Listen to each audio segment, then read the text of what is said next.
नमस्कार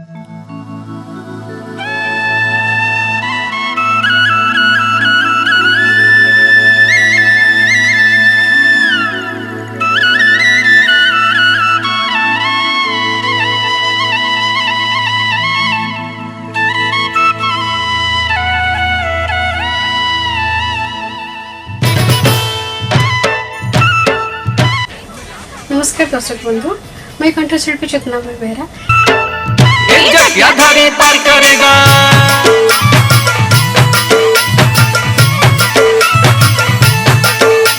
आज स्टूडियो में गोटे बरगढ़ में बहुत सुंदर शिव भजन रिकॉर्डिंग होती जेनटा कि पुराणा गीतर स्वर है आ से गीतटा के रचना करिछन आकाशदीप सार आ मोर संगे गीत गाइछन नीलमय देवरी सार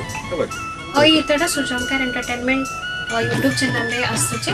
तो समस्त से यूट्यूब चैनल के सब्सक्राइब करूँ शेयर करूँ लाइक करूँ आ मतामत दोन गीतटा केनता हेचे आशा करछु हम गीतटा बहुत भल हेइथिबा आपण माने जणाबे मतामत देवे केनता लागले आपण मानको आ गीतर सब दायित्व हमर ब्रह्मा सर ही नेछन आ एकी भल लागो बोली हम आशा करछु।